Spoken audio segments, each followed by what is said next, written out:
Hello, GT maths classes में आपका स्वागत है। आज हम पढ़ने जा रहे हैं क्लास 10th चैप्टर 2 पॉलिनोमियल। तो सबसे पहले बात करते हैं पॉलिनोमियल होती क्या है, ये जानना है हमको।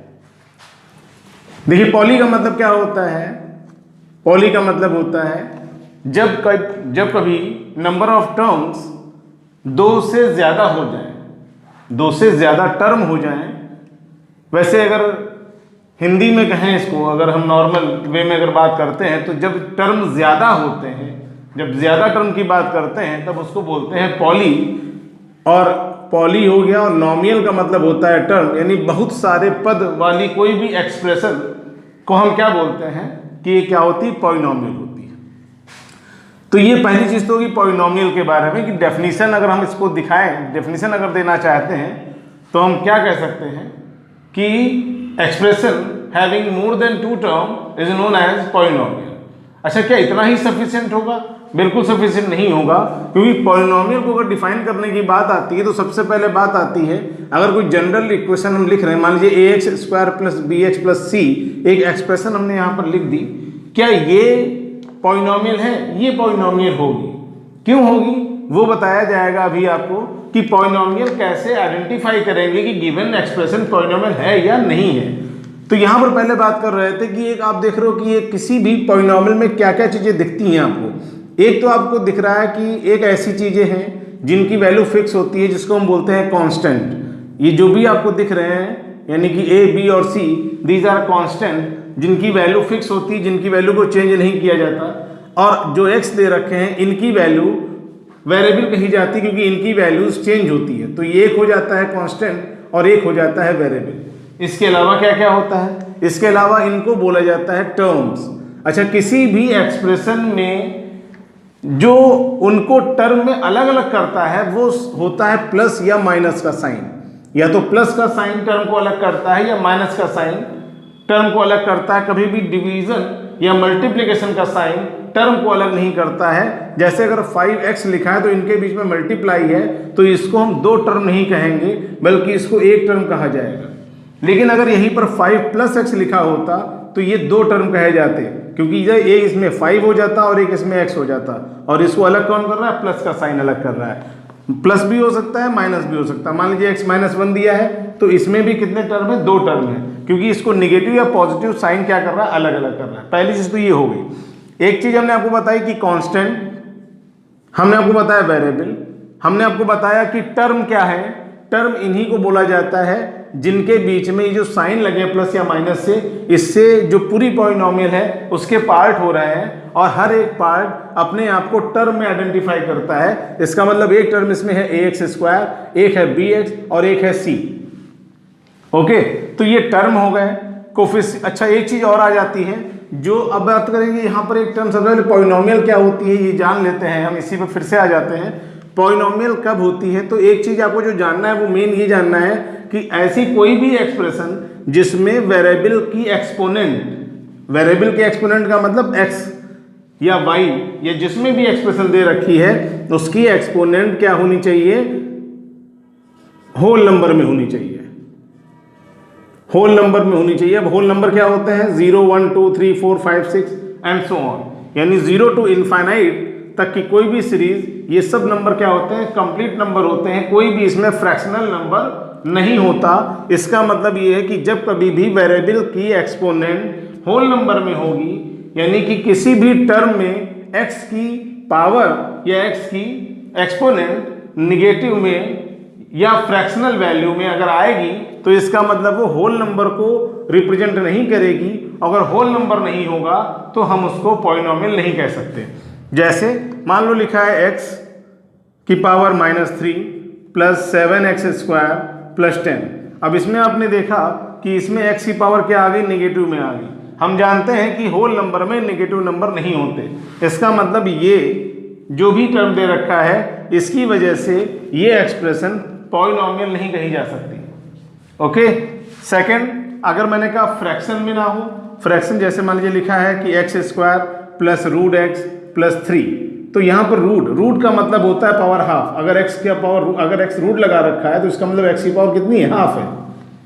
तो ये क्या होगी, फ्रैक्शनल पावर होगी। x की पावर 1/2 हो, x की पावर 2/3 हो, x की पावर कोई भी ऐसी वैल्यू जिसको हम अगर सॉल्व करके निकालें और वो उसके फ्रैक्शनल वैल्यू में ही आंसर आता है, तो इसका मतलब ये हो जाएगा कि ये जो भी एक्सप्रेशन दे रखी है ये पॉलिनोमियल नहीं कही जा सकती। तो पॉलिनोमियल ये हो गई। इसके बाद बात आ रही थी कि टाइप्स ऑफ पॉलिनोमियल पे हम आ जाते हैं। टाइप्स ऑफ पॉलिनोमियल क्या है? देखिए, पॉलिनोमियल को अगर देखा जाए तो दो तरीके से डिफाइन किया जा सकता है। एक तो डिफाइन किया जा सकता है टर्म में और एक डिफाइन किया जा सकता है डिग्री में। टर्म में इसका मतलब मान लीजिए अगर किसी में लिखा है 2x, दिस सिंगल टर्म, और अगर सिंगल टर्म है तो इसको बोलते हैं मोनोमियल, इसको बोला जाता है मोनोमियल। अगर दो टर्म है, मान लीजिए 2x+3 दिया है, दिस इज बाइनोमियल, दो टर्म है इसमें। अगर मान लीजिए 3 है यानी x² + 2x + 5 दे रखा है, दिस इज ट्राइनोमियल, है ना, ट्राइनोमियल। इसी तरीके से 4 है, 3 है, 1 थी मोनोमियल, 2 है तो बाइनोमियल, 3 है तो ट्राइनोमियल, 4 है तो फिर इस तरीके से नंबर ऑफ टर्म पे हम डिफाइन बोल रहे हैं तो इस तरीके से लिखा जा सकता है। लेकिन अगर यही डिग्री में देखा जाए तो डिग्री होती क्या, पहले ये जान लीजिए।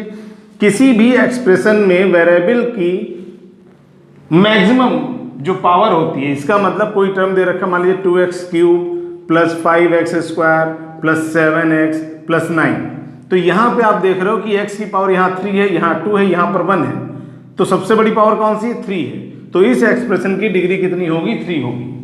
ओके, अच्छा एक चीज और भी जान लेते हैं, किसी भी पॉलिनोमियल को लिखने के लिए एक स्टैंडर्ड मैनर का यूज किया जाता है, जैसे कि एक प्रॉपर मैनर, जिससे कि वो चीज हमें देखने में ठीक लगे। अगर ये पॉलिनोमियल जैसे यहाँ पर पहले 3 डिग्री लिखी गई, फिर 2 डिग्री लिखी गई, फिर 1 डिग्री लिखी गई, फिर यहाँ पर 0 डिग्री लिखी गई, तो एक सिस्टमैटिक अरेंजमेंट है, तो इसको बोलते हैं this is standard form of polynomial. Okay, इसके बाद मैं बात कर रहा था डिग्री। डिग्री मैंने बोला कि जो highest power of the variable होगी उसे हम कहते हैं कि degree of the polynomial, that's why 3 is the degree of this polynomial. Okay, इसके बाद मैं बात कर रहा था डिग्री हो गई। अब डिग्री के टर्म में हम कैसे इसको बताएंगे कि ये है क्या, तो हमने अभी आपको बताया, हमने आपको यहाँ पर मोनोमियल बताया, बाइनोमियल बताया, ट्राइनोमियल बताया। अब हम बात कर रहे हैं इसी चीज को बताएंगे, लेकिन अब बताएंगे डिग्री के टर्म में। जैसे मान लीजिए लिखा होता x+3, तो यहाँ पे x की पावर कितनी है, 1 है, यहाँ पर डिग्री कितनी है, यहाँ पे डिग्री 1 है।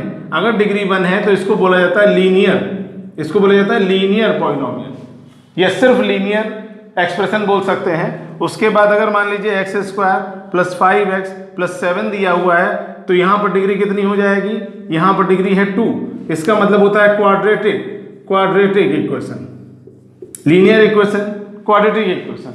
इसी तरीके से मान लीजिए 3 टर्म होंगे तो 2 से ज्यादा पे हम उसको पॉलिनोमियल बोल सकते हैं, या इसको अगर हम 3 पे, स्पेशली 3 पे लिखें तो इसको क्यूबिक लिख सकते हैं। अगर मान लीजिए यहाँ पर 3 टर्म पे लिखें, हम 3 डिग्री पे लिखें, तो यहाँ पे x³ + 5x² + 3x + 2, तो यहाँ पर डिग्री कितनी हो जाएगी, यहाँ पर डिग्री 3 है, तो इसको बोलते हैं cubic polynomial, this is cubic. Okay, इस तरीके से हम चलते चले जाएंगे, और यहाँ पर क्या है, अगली जो एक्सप्रेशन आएगी उसको डायरेक्टली हम पॉलिनोमियल लिख सकते हैं। ओके, पॉलिनोमियल तो खैर टर्म से हमने बताया था, जैसे यहाँ पर मोनोमियल, बाइनोमियल, ट्राइनोमियल, मियल यानी ईयल का जो शब्द है वो यही पॉलिनोमियल से आता है। तो पॉलिनोमियल के लिए डिग्री नहीं इफेक्टिव है, डिग्री अलग चीज हो जाएगी। डिग्री में तो हम क्वाड्रेटिक, क्यूबिक की बात करेंगे, लेकिन जब नंबर ऑफ टर्म की हम बात करते हैं तब पॉलिनोमियल की बात करते हैं। इसका मतलब अगर पॉलिनोमियल को डिफाइन किया जाए तो मेनली पॉलिनोमियल जो आएगी, जो टर्म पॉलिनोमियल आएगा वो आएगा तब जब टर्म पे काम किया जाएगा। ठीक है, उसके बाद हमने यहाँ पर लीनियर, क्वाड्रेटिक, क्यूबिक बता दी। इसके बाद भी और भी हैं, उनके नाम टेट्रानोमियल, पेंटानोमियल बनते रहेंगे। इसके बाद जो नेक्स्ट इसमें टॉपिक है, इसमें लिख रखा है कोफिशिएंट। अब ये कोफिशिएंट क्या होता है? कोफिशिएंट जैसे मान लीजिए लिखा है 5x³ + 7x² + 3x + 5। अब यहाँ पर एक एक्सप्रेशन हमने दे रखी है, तो इसमें अगर आप देखें तो कुछ तो वेरिएबल हैं और कुछ कांस्टेंट हैं। तो देखना क्या होता है कि अगर हम आपसे बोलें कि x³ के साथ जो कांस्टेंट लगा है वो क्या है, तो वो 5 है, और इसको हम बोलते हैं दिस इज कोफिशिएंट। और किसका कोफिशिएंट है ये, किसके साथ लगा हुआ है, एक्स क्यूब के साथ लगा हुआ है, इसलिए कोफिशिएंट ऑफ एक्स क्यूब है कितना है 5 है। इसी तरीके से अगर मान लीजिए हम कोफिशिएंट ऑफ एक्स स्क्वायर कहेंगे तो कितना है 7 है।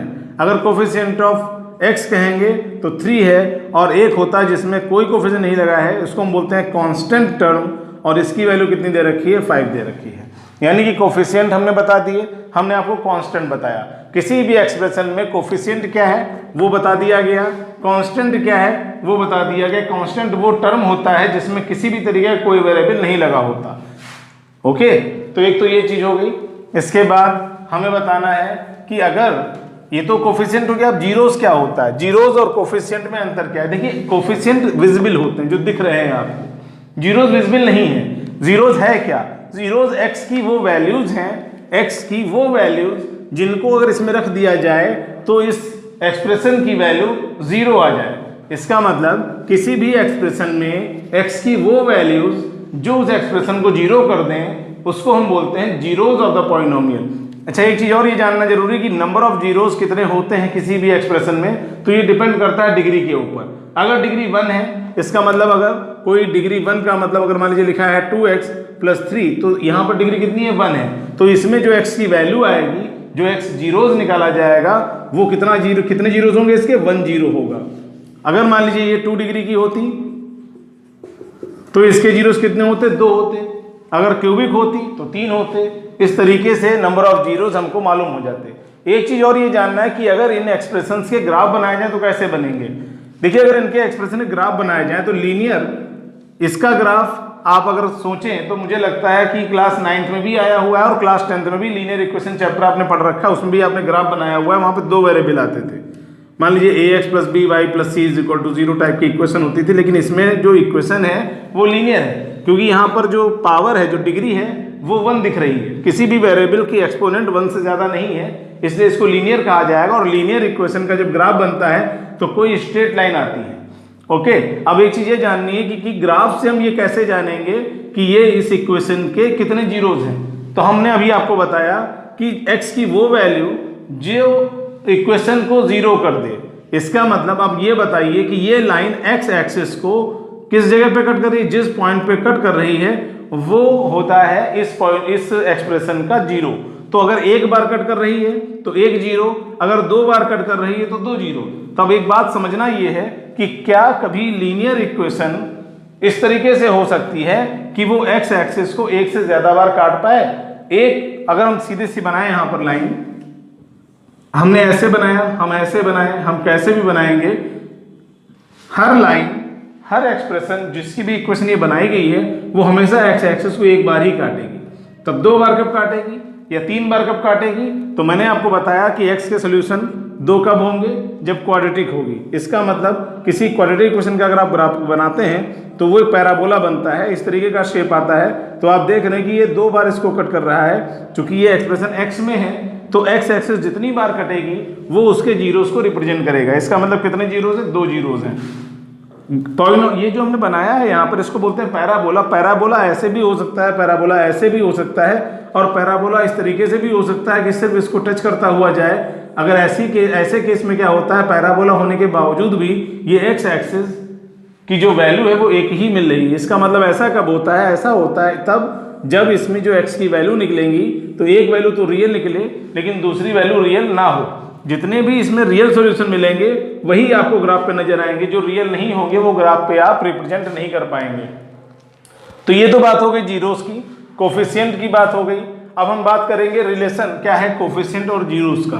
किसी भी पॉलिनोमियल में कोफिशिएंट और जीरोस का रिलेशन अगर आपको निकालना है तो आप पहले तो हम बात करेंगे, एक जनरल एक्सप्रेशन लिख लेते हैं।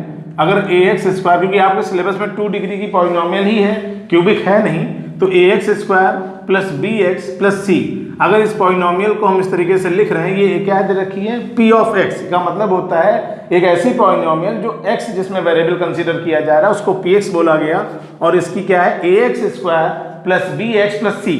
अच्छा, एक चीज जो जाननी है वो क्या जाननी है, सबसे पहले हमने बताया कोफिशिएंट क्या है, a है इसमें, b है और c क्या है, कांस्टेंट है। a किसका कोफिशिएंट है, x स्क्वायर का है, b किसका कोफिशिएंट है, x का है, और c क्या है, कांस्टेंट है। तो सबसे पहला काम ये कि आपको यहाँ पे लिखना पड़ेगा कि कोफिशिएंट ऑफ एक्स स्क्वायर ये ए है, जबकि कोफिशिएंट ऑफ एक्स कितना है, बी है, और जो कांस्टेंट टर्म है ये क्या है, इसको हम बोलते हैं दिस इज सी। इसका यूज कहां पर है, अभी यहां पर जो टॉपिक लिखा है वो मैंने लिखा है relation between zeros and coefficient. बहुत ब्रॉड टॉपिक है ये, क्योंकि इसमें बहुत सारी चीजें आएंगी। अल्फा बीटा का रिलेशन आएगा, अल्फा बीटा को क्या माना जाता है, अल्फा बीटा को ही जीरोज माना जाता है। तो ये तो हमने यहाँ पर कोफिशिएंट लिख दिए। जीरोज अगर लिखें तो जीरोज अगर क्वाड्रेटिक इक्वेशन में जो जीरोज आपके बुक में चलता है, जो सिंबल चलते हैं वो एक अल्फा चलता है, दूसरा बीटा चलता है। अल्फा बीटा ये दो जीरोज क्यों लिखे, क्योंकि ये 2 डिग्री की पॉलिनोमियल हमने यहाँ पर ले रखी है, इसलिए इसके जीरोज कितने मान लिए हमने, 2 मान लिए, एक अल्फा मान लिया और एक बीटा मान लिया। रिलेशन क्या है, रिलेशन जान लेते हैं कि किसी भी पॉलिनोमियल में अगर वो 2 डिग्री की है तो उसके जीरोज का सम यानी कि अल्फा प्लस बीटा की जो वैल्यू होगी वो क्या होगी, minus coefficient of x square upon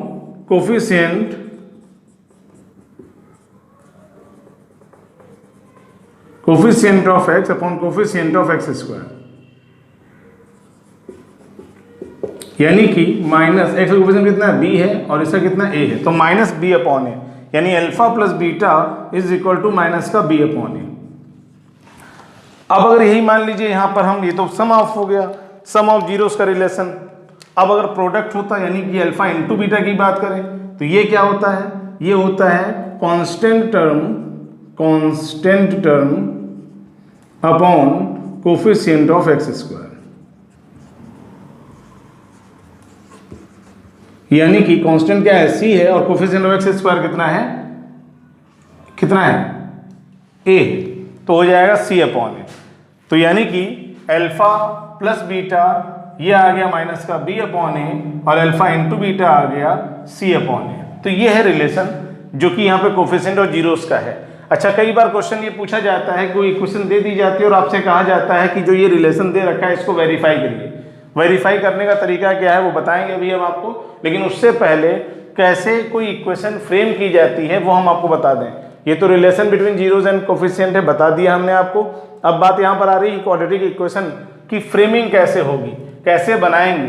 तो अगर कैसे बनाएंगे की बात आती है तो कुछ जान लेते हैं इसको भी, कि किसी भी क्वाड्रेटिक पॉलिनोमियल को फ्रेम करने के लिए जो फार्मूला है वो ये है कि k times of x square minus sum of zeros into X plus product of zeros. ठीक है, तो यहां पर करा क्या जाएगा, यहां पर अल्फा प्लस बीटा की वैल्यू पुट करनी है। अगर यहां पर पुट करें तो X square minus alpha plus beta की जगह पर आ जाएगा माइनस का B upon A into X plus product of zeros यानी जैसे सी अपॉन ए। तो अगर यहां पर क्या आ जाएगा, एक्स स्क्वायर, यहाँ प्लस का B upon A x plus C upon A. अब आप यहाँ पर क्या करेंगे, जो भी टर्म यहाँ पे दे रखे हैं उनमें अपॉन में क्या आ रखा है, ए आ रखा है। तो यहाँ पर जो के होता है, के इसी पे डिपेंड करता है, यानी कि के की वैल्यू कितनी ले ली जाए। अगर के की वैल्यू ए ले ली जाए तो वो ए जब मल्टीप्लाई अंदर करेगा तो यहाँ पर ए एक्स स्क्वायर आ जाएगा, यहाँ पर बी एक्स हो जाएगा और यहाँ पर सी आ जाएगा। इस तरीके से आपके पास एक्सप्रेशन क्या आ गई, a x square plus b x plus c. अच्छा, जो काम मैंने ए बी सी के लिए किया है वही काम कोई न्यूमेरिक वैल्यू पर भी क्वेश्चन आ सकता है जिसको करना पड़ेगा आपको। क्लियर है इतना? चलिए आगे बढ़ते हैं। जैसे मान लीजिए कोई एक्सप्रेशन दे रखी है, एक्सप्रेशन, चलिए एक्सप्रेशन ले लेते हैं। मान लीजिए x square 2x square plus 3x plus 4 दे रखी है, एक पॉलिनोमियल दे रखी है और आपसे कहा जा रहा है कि इस पॉलिनोमियल में जो रिलेशन है alpha plus beta is equal to b upon a minus का बी अपॉन ए और alpha into beta is equal to c upon a, इसको वेरीफाई करना है। तो वेरीफाई कैसे किया जाए, सबसे पहला काम तो हम क्या करें, अल्फा और बीटा निकालें। तो अल्फा बीटा निकालने के लिए एक्सप्रेशन ऐसी होनी चाहिए जिसको सॉल्व करने पे अल्फा बीटा इजी वे में आपको मिल जाए। क्योंकि मैंने ऐसे ही रेंडमली यहाँ पे लिखी, तो अब ऐसा कर लेते हैं, कुछ ऐसा लिख देते हैं जिससे कि यहाँ पर आ जाए। जैसे यहाँ पर लिख दिया हमने 5 और यहाँ लिख दिया हमने 6 यानी 3 लिख दिया। तो 3 2 जा 6, 3 2 जा 6, यानी कि जो तरीका है फैक्टराइज करने का उसमें क्या होता है कि कांस्टेंट टर्म की multiply coefficient of x square से की जाएगी। तो 3 इंटू 2 करने पर कितना आ जाएगा, 6 आ जाएगा। अब 6 के ऐसे फैक्टर करने हैं जिनको प्लस करने पर जो भी साइन यहाँ पर होता है उसी के अकॉर्डिंग अगर प्लस साइन है तो प्लस करने पर, अगर माइनस साइन है तो माइनस करने पर कितना आना है, 5 आना है। तो इसका मतलब ये हो गया कि 6 के ऐसे फैक्टर जिनको प्लस किया जाए तो 5 आए, उसके अकॉर्डिंग अगर 2x square plus 5x plus 3 को अगर फैक्टराइज करेंगे तो ये आ जाएगा 2x स्क्वायर, 5 को 3 प्लस 2 लिख देंगे क्योंकि 3 प्लस 2 करने से मल्टीप्लाई करने पर 6 आएगा और ऐड करने पर 5 आएगा इंटू x प्लस 3। ये हो जाएगा 2x स्क्वायर, यहाँ पर हो गया 3x, यहाँ हो गया 2x और यहाँ हो गया 3। अब इन दोनों में अगर देखा जाए तो x कॉमन है तो 2x प्लस 3 आ जाएगा, जबकि इन दोनों में 1 कॉमन है तो 2x प्लस 3 आ जाएगा। 2x प्लस 3 अगर कॉमन ले लिया जाए तो दूसरे ब्रैकेट में x प्लस 1 आ जाएगा। अगर यहाँ से वैल्यू निकाली जाए, वैल्यू निकालने का तरीका क्या होता है कि जो भी टर्म दे रखे हैं उनके इंडिविजुअल 0 के इक्वल, यानी कि अगर x प्लस 1 के इक्वल में 0 करेंगे तो x वैल्यू -1 आएगी, और अगर 2x plus 3 is equal to 0 करेंगे तो 2x इज इक्वल टू -3, यानी x is equal to minus का 3/2, यानी x की वैल्यू हमको 2 मिल गई। एक वैल्यू क्या हो गई, अल्फा हो गई, और एक वैल्यू क्या हो गई, बीटा हो गई। ओके, यानी कि जीरोस क्या हो गया, अल्फा और बीटा की वैल्यू हमको मालूम हो गई -1, और बीटा की वैल्यू कितनी आ गई, -3/2। अब हम बात करेंगे जिस पे काम करना है, मेनली कोफिशिएंट और जीरोस के रिलेशन पे काम करना है। कैसे किया जाए, तो यहाँ पर हमने क्या निकाल लिया, हमें मालूम है a कितना है, हमको a मालूम है कितना है, a कितना है 2 है, हमको मालूम है b कितना है 5 है, हमको c मालूम है कितना है 3 है, अल्फा भी मालूम है हमको कितना है, अल्फा दे रखा है -1, और बीटा भी मालूम है कितना है -3/2। रिलेशन को वेरीफाई करने के लिए क्या करना है, अल्फा प्लस बीटा, यानी कि अल्फा और बीटा की वैल्यू लिख दीजिए। तो अल्फा की जगह कितना लिखना है आपको, अल्फा की जगह लिखना है -1, बीटा की कितना लिखना है -3/2। अगर इसको सॉल्व किया जाए प्लस माइनस -3/2, एलसीएम ले लेंगे 2, तो यहाँ आ जाएगा -2, यहाँ -3, यानी कि आ जाएगा -5/2। ओके, अच्छा अगर हम देखें तो 5 है क्या, 5 को लिख सकते हैं b, और 2 को क्या लिख सकते हैं a। इसका मतलब ये -5 को लिख सकते हैं हम, क्या लिख सकते हैं, this is coefficient of x। 5 क्या है, कोफिशिएंट ऑफ x, जबकि 2 क्या है, कोफिशिएंट